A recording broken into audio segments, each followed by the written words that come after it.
Billionaire came home furious. But what he saw his twins doing for the maid's little girl broke his heart. Hey! Stop scrolling for a second.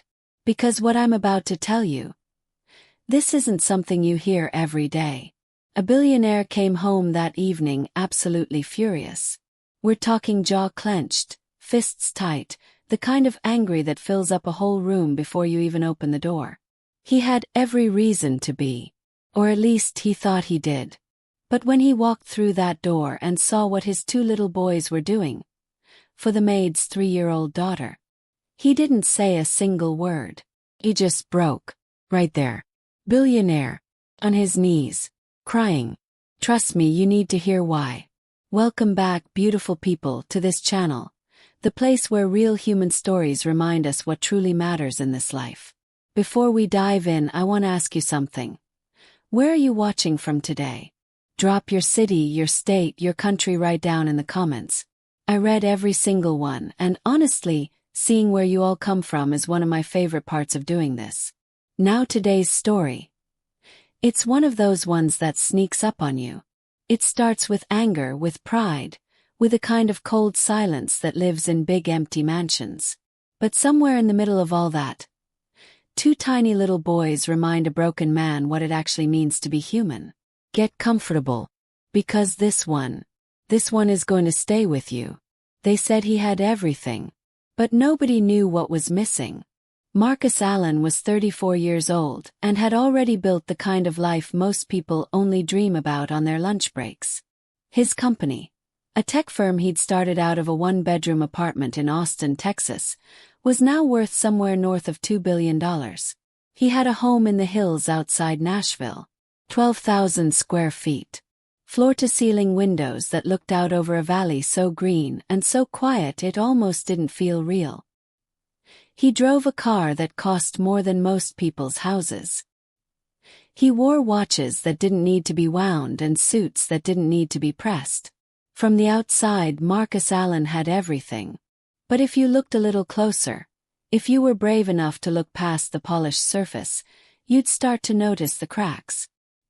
His wife, Diana, had passed away 14 months earlier. Ovarian cancer. Fast, brutal, and completely without mercy. She was 31 years old. She never got to see their twin boys take their first steps. She never got to hear them say, "Mama." She was there, and then she wasn't, and Marcus had never quite figured out how to keep breathing after that. He had thrown himself into work the way drowning men grab at anything solid. 10-hour days. Back-to-back meetings. International flights that blurred one time zone into another. He was present everywhere his company needed him to be. And almost completely absent from the home where his boys were growing up without their mother. The twins, Eli and Noah, were 2 years old. Blonde curls, wide brown eyes just like their mother's. And this contagious, reckless joy that felt almost cruel in the middle of so much grief. They didn't know yet what they had lost. They just knew they had each other, and a house full of rooms to run through, and their daddy who sometimes came home and smelled like airports and coffee. To care for the boys while he worked, Marcus had hired a full-time live-in housekeeper. Her name was Rosa Mendez.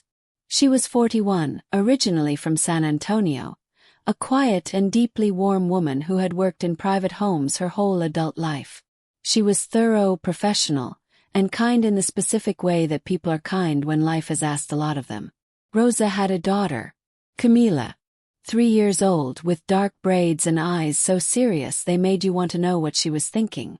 Rosa had no other family nearby, no daycare she could afford on her salary, and Marcus, in one of his better moments, had told her quietly that Camila was welcome in the house while Rosa worked. It was a small gesture. He barely thought about it after he said it. But for Rosa and Camila, it changed everything. The 3 children existed in their own little world in that big house. Eli and Noah toddling after Camila like she was the most fascinating creature they had ever encountered. Camila, older by almost a full year, taking her unofficial big sister role with complete seriousness. She would hand them their snacks carefully, one cracker at a time. She would point at pictures in books and say the words slowly, like she was teaching them. She would sit between them on the playroom rug like a tiny referee, making sure the blocks were divided fairly. Rosa watched them together and felt something loosen in her chest. Something she hadn't realized had been tight for a very long time. Marcus didn't notice any of this. He was barely home. And when he was home, he moved through the house like a man in a hurry to be somewhere else. He was polite to Rosa. Professional. He paid on time and never raised his voice. But he also never really saw her. Never asked how her day was. Never stopped to notice the small girl with the serious eyes who had somehow become the unofficial heart of his children's world. And then came the Tuesday that changed everything. It started like most disasters do, with a misunderstanding. Marcus had left that morning for a series of back-to-back meetings downtown. By noon, things had started to go sideways. A deal he'd been negotiating for 8 months, a partnership worth nearly $40 million, had fallen through. Not slowly, not with warning. It had collapsed in the span of one phone call, because someone on the other side had leaked information they shouldn't have had. Confidential information. Internal information. Information that could only have come from inside his company. Or inside his home. His assistant had flagged it by 2 o'clock. By 3, Marcus was in his car driving home, with his jaw so tight he could feel it in his temples. He had convinced himself, in the way furious and grieving men sometimes do, that he already knew exactly what had happened. He didn't have proof. He had anger. And sometimes when you've lost as much as Marcus had lost, anger is the easiest thing to hold on to. He pulled up the long driveway just after 4 in the afternoon. He sat in the car for a moment, his hands still on the wheel, and then he got out and walked toward the front door. He had no idea that what was waiting for him on the other side of that door was about to change every single thing he thought he knew. What would you do if you had already made up your mind, and then everything you believed turned out to be wrong? He was ready to say things he could never take back. Then he heard a sound that stopped him cold. Marcus's hand was on the door handle when he heard it. Laughter. Not adult laughter. Not the polite, careful kind that people do when they're trying to seem relaxed. This was children's laughter. The full-body, helpless, completely uncontained kind that 2-year-olds do when something is so funny they can barely stand up. He paused. Just for a second. Just long enough for something in his chest to shift slightly, like a door opening a crack in a room that had been sealed shut for a long time. He pushed open the front door quietly. The entryway was bright with afternoon light. He could hear the laughter coming from the playroom down the hall, the big room he'd had designed for the boys, with the padded floors and the low shelves full of toys that, if he was honest with himself, he had never once sat down and played with them with. He set his keys on the side table. He didn't call out. He just walked toward the sound. He stopped in the doorway. What he saw inside that room would take him a long time to fully explain, even to himself. But this is the best he could ever do. Eli and Noah were sitting on the floor. Between them was Camila, Rosa's 3-year-old daughter, cross-legged and completely focused. She had taken one of the boys' coloring books, a big, thick one with animals and simple shapes, and laid it open on the floor in front of all 3 of them. She had sorted the crayons by color into 3 small piles. 1 pile for Eli, 1 pile for Noah, 1 pile for herself. And she was teaching them how to color inside the lines. Not with words exactly. She was 3 and the boys were 2 and none of them had the vocabulary for a real lesson. But she was showing them. She would pick up a crayon from her pile, hold it carefully in her small fist, and make slow, deliberate strokes inside one of the shapes. Then she would look at Eli, nod very seriously and point to his pile. Eli would grab a crayon, usually the wrong color, always with far too much enthusiasm, and scribble wildly. Camila would watch, then take his hand gently and guide it back inside the shape. Patient, steady, not frustrated at all.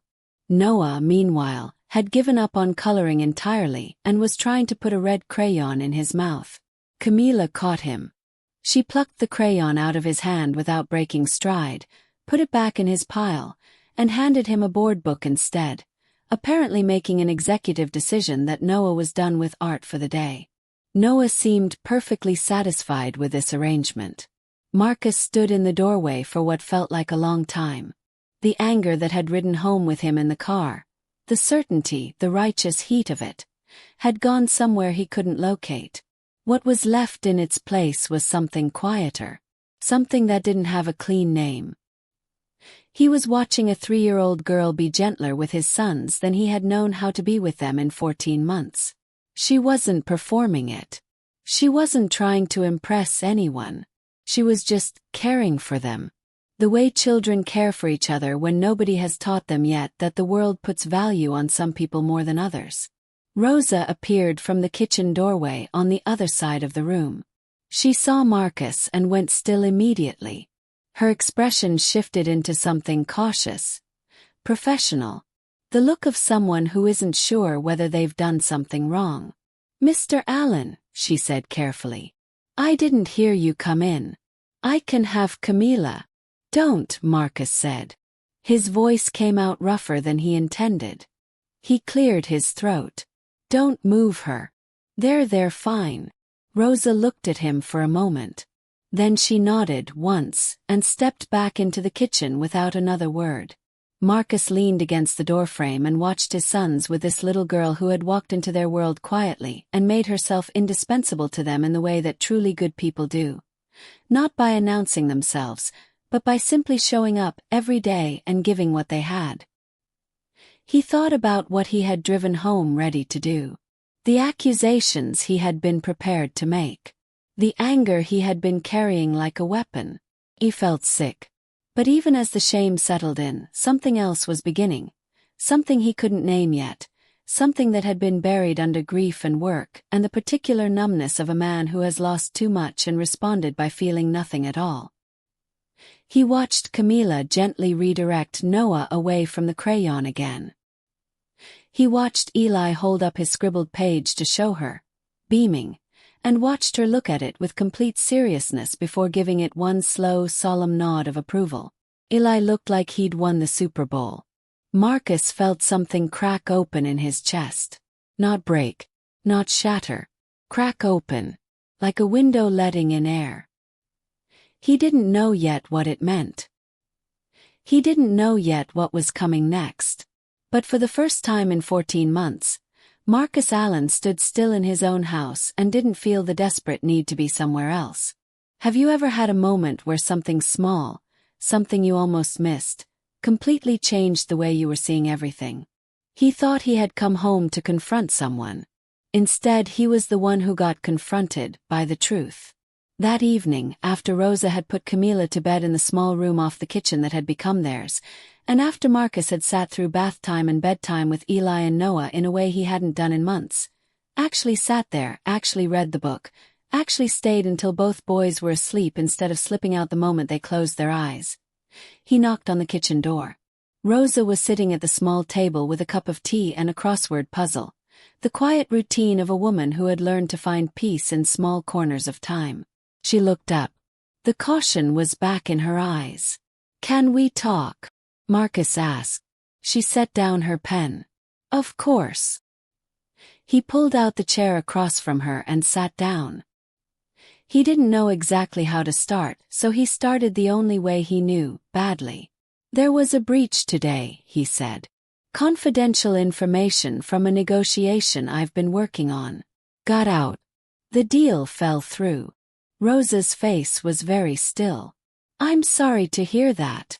When I was driving home," Marcus said slowly, "I had convinced myself that somehow it had come from here. From this house." He paused. "I want you to know that I am telling you this because I think you deserve to hear it from me directly. Not because I still believe it." A long silence. "What changed your mind?" Rosa asked quietly. Marcus looked at his hands on the table. "I saw Camila with the boys." Rosa didn't say anything. She was teaching them how to color, he said. She had sorted the crayons. She gave Noah a book when she decided he was done. He stopped. She's 3 years old and she was more patient with my sons in that room than I have been in a very long time. Rosa was quiet for a moment. When she spoke, her voice was careful. Mr. Allen. Marcus, he said. Please. She looked at him. Marcus. I want to ask you something, and I need you to hear it the way I mean it, which is not with any judgment. He nodded. When was the last time you sat on the floor with them? The question landed like something physical.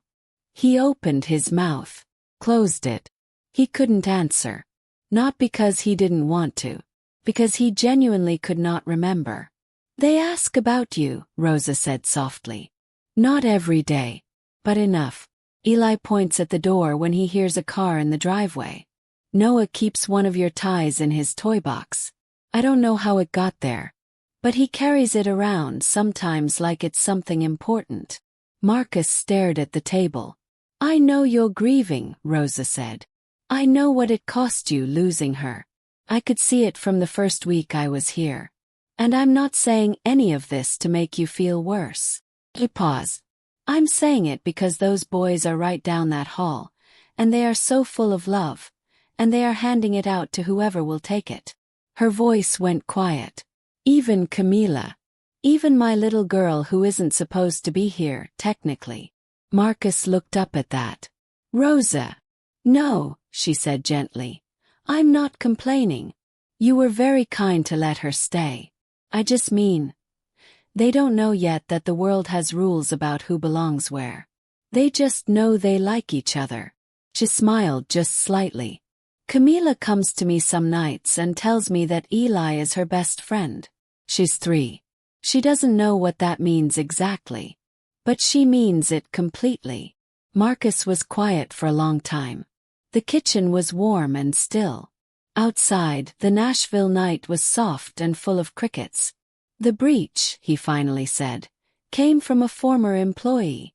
My assistant confirmed it an hour ago. It had nothing to do with anyone in this house. Rosa nodded slowly. I figured it would turn out to be something like that. I'm sorry, Marcus said, for coming home with that in my head. For almost. He stopped. I should have handled it better. Yes, Rosa agreed simply. But you didn't act on it. That matters. He looked at her. How are you so calm about this?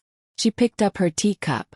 Because I've been working in other people's homes for 20 years, she said. And I've learned that the moments when people are at their worst are usually the moments when they're hurting the most. She looked at him steadily. You weren't angry at me tonight, Marcus. You were angry at everything else. I just happened to be the closest target. He didn't know what to say to that. So he just sat with it. Sat with the quiet. Sat with the shame and the strange, tentative warmth underneath it. Then, before he could stop himself, he said, What's Camila's favorite color? Rosa blinked. Then slowly she smiled. Really smiled. Not the careful professional one. The real one.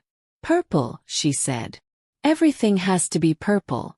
We had a standoff about a pair of orange socks last Tuesday that I'm still recovering from. Marcus laughed. It came out rusty and a little broken, the way laughs do when they haven't been used in a while. But it was real. And in that warm kitchen on a quiet Tennessee night, something began to heal that had not moved in a very long time. What would you do if you realized the person you almost wronged was also the person holding your world together without you even noticing? Nobody saw what was coming next, least of all Marcus. In the weeks after that evening, something shifted in the house on the hill. It happened slowly, the way good things usually do. Not with a dramatic announcement or a single defining moment, but in layers. In small, quiet accumulations. Marcus started coming home earlier. Not every day, but enough. He started sitting on the padded floor of the playroom after dinner, learning the rules of games he didn't fully understand from 3 small children who had no patience for confusion and enormous patience for repetition. Eli would stack blocks with furious concentration. Noah would knock them down with equally furious joy. Camila would look at Marcus very seriously after each collapse and say, in her 3-year-old authority, "Again." And Marcus would build them up again. He had never noticed before how much of parenting was just that. Building things up. Again and again and again, without frustration, without keeping score. He started noticing other things too. He noticed that Rosa hummed while she cooked, old songs half in Spanish, that drifted through the house in the mornings like something warm. He noticed that Camila had a specific knock she used on closed doors, 3 fast taps, then 1 slow one, that she had apparently taught to Eli and Noah, so that now all 3 children announced themselves the same way.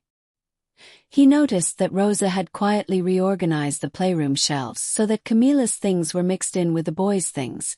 No separate pile, no dividing line. He didn't say anything about it. He just noticed.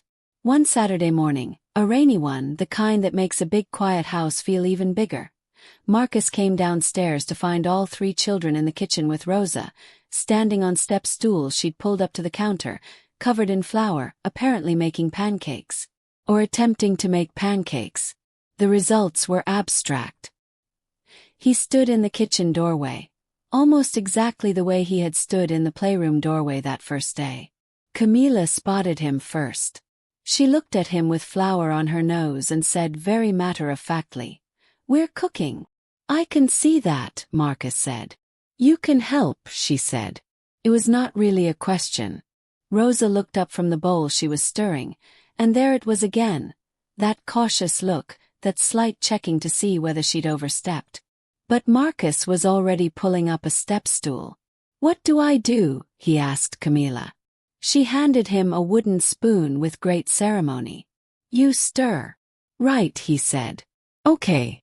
He stirred. Noah immediately reached over and tried to steal his spoon. Camila intercepted with ninja-like precision. Eli decided the best contribution he could make was to put flour on Marcus's arm and then look innocent. For 1 hour on a rainy Saturday morning, Marcus Allen, billionaire CEO, man who controlled boardrooms and negotiated multi-million-dollar deals, stood on a step stool in his own kitchen and made lumpy, lopsided pancakes with a 2-year-old on each side and a 3-year-old issuing instructions, and felt more like himself than he had in over a year. Rosa watched from across the kitchen. She didn't say anything. She didn't need to. But there was a moment, just one, when their eyes met across the flour-dusted counter, and something passed between them. Not romantic. Not complicated. Just a recognition. The recognition of 2 people who had both been carrying something heavy for a long time, and who were both, quietly, starting to set it down. Then came the Sunday that Marcus would later describe, to the very few people he trusted enough to tell the full story, as the day he understood what he had almost lost. Not the deal, not the money, but something far more irreplaceable. He had been on the back porch taking a call. Business. It was always business. The call ran long, and he paced the length of the porch while the Nashville afternoon turned gold around him. When he came back inside, the house was very quiet. He found them in the living room. Eli and Noah were asleep on the big sectional couch, sprawled with the complete physical confidence of toddlers, arms flung wide, mouths open. Between them, also asleep, was Camila. She had apparently been reading to them. One of the picture books from the playroom was open on the cushion next to her, face down mid-story. Rosa was in the armchair across the room. She was also asleep. The quiet, upright sleep of a woman who had been exhausted for years and had learned to rest wherever she could. Marcus stood in the doorway of his own living room and looked at these 4 people.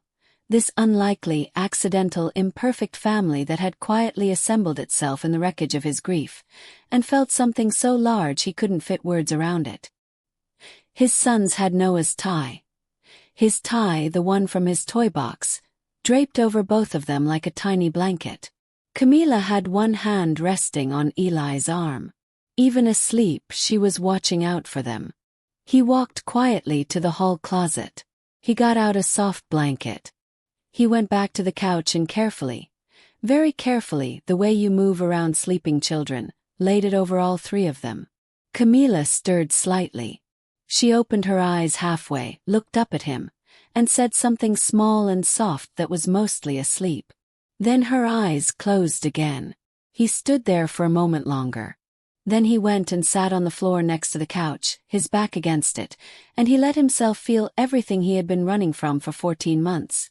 The grief, the loneliness, the fear, the love he had been afraid to give because he didn't know if he could survive losing something again. He sat there in the late afternoon quiet. And for the first time since Diana died, he cried. Not the controlled, private, don't let anyone see kind. The real kind. The kind that comes from the bottom. He cried until he was empty, and then he just sat there in the quiet, and it was okay. It was okay. Do you think that sometimes the people who need healing the most are the ones who are least able to ask for it? What happened next was something nobody planned. And nobody could have predicted. 3 months later, Marcus did something that surprised everyone who knew him, including himself. He called his legal team. Not for a deal. Not for a negotiation. Not for the kind of phone call that his legal team was used to getting from him. The kind that involved numbers so large they had to be written out because you lost track of the zeros. He called them because he wanted to do something for Rosa and Camila. Something real. Something that would last. He had done his research carefully. Because Marcus Allen did not do anything without research. He had learned that Rosa had no health insurance beyond the basic policy he provided. He had learned that Camila had a minor heart condition. Something manageable, but something that required regular specialist visits that Rosa quietly paid for out of her own pocket, every few months, without ever mentioning it. He had learned that Rosa had been sending a portion of her salary home to her mother in San Antonio, which meant that saving anything for herself, for Camila's future, for anything beyond the immediate next step, was nearly impossible. He had learned all of this not by prying but by paying attention, by actually looking at the life that was happening under his roof. He restructured Rosa's employment contract. Significant raise. Full family health coverage, the same coverage his own sons had, the kind with no deductibles and no fighting with insurance companies over specialist visits. A college fund for Camila, set up in trust, that Rosa would manage. And a clause that said that as long as Rosa worked for him, Camila had a home in that house. Not as a guest, not as a courtesy, but as a right. He did all of this without telling Rosa first. He called her into his office. The home office, the room he usually worked from late at night when the house was quiet, and he slid the new contract across the desk. She looked at it for a long time. He watched her read it. He watched the moment when she understood what she was reading. He watched her press her lips together and breathe carefully through her nose the way people do when they are trying very hard not to cry in front of their employer. "Marcus," she said, and her voice was not quite steady. "You have been taking care of my sons," he said, "for over a year. You have been doing it with patience and love that they deserved and that I wasn't giving them. And you have done it while also raising a daughter who is one of the most remarkable small humans I have ever encountered." He paused. "This is not charity. This is what was owed." Rosa looked up from the contract. "There's one more thing," Marcus said. He reached into the desk drawer and slid a second piece of paper across. "It's not legal. Doesn't have to be. But I wanted to write it down." It was a letter. Handwritten, which was unusual for a man who lived in emails and slide decks. It said, in Marcus's direct and slightly formal handwriting, "Camila is not a guest in this house. She is part of it. As far as Eli and Noah are concerned, she always has been. I'm only catching up." Rosa put the letter down on top of the contract. Then she put her face in her hands. And Marcus, who had once stood in this doorway ready to make accusations, ready to let anger be the thing he led with, stood up from behind his desk and went around to her side and put a hand on her shoulder. It's okay, he said quietly. You're allowed. She cried for a while. He stood there. He didn't try to fix it or manage it or rush it. He just stood there. When she was done, she looked up at him with her eyes red and her chin steady and said, I need to tell you something. Okay, he said. The week before you came home angry that Tuesday, she said, Eli asked me if his daddy was sad. Marcus went very still. I told him that sometimes grown-ups get sad and they need time, she said. And he thought about that for a second and then he went and got the tie from his toy box and he brought it to me and said. She stopped. He said, give daddy. Make daddy feel better. Marcus closed his eyes. I put it back, Rosa said softly. I thought it should stay with him. But I wanted you to know that he's been trying to reach you, Marcus. Both of them have. In every way they know how. He nodded. He couldn't speak for a moment. I know, he finally said. I know that now. That evening, all 5 of them had dinner together at the big dining room table, the one that usually only got used at Christmas. Rosa cooked. Camila helped officially. Eli and Noah sat in their high chairs and contributed by banging spoons and making requests that were impossible to fulfill. It was loud. It was messy. There was food on the floor within 4 minutes. It was the best dinner Marcus had had in years. After, when the kids were in bed and the kitchen was clean and the house had settled into its nighttime quiet, Marcus stood on the back porch and looked out at the valley. The summer stars were out. The crickets were doing what crickets do in Tennessee. He thought about Diana. He talked to her sometimes, still, not out loud, just in his head, in the particular private language of people who have loved someone they can no longer reach. I didn't see it happening, he told her. 2 little boys and a little girl with braids, and they just built something. Right there in the playroom. While I wasn't looking. He thought he could almost feel her smiling. I'm paying attention now, he said. I'm here now. The valley below was green and still and full of quiet life. He stayed on the porch for a long time. Here is what I want you to take away from this story. A man had everything the world said should make him happy, and he was alone in it, moving so fast through his own life that he was missing every beautiful thing happening inside it.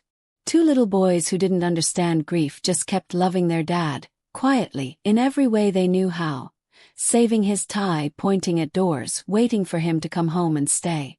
A little girl who nobody expected to matter in that house became the heart of it, patient, generous, certain in the way that only children are certain about love.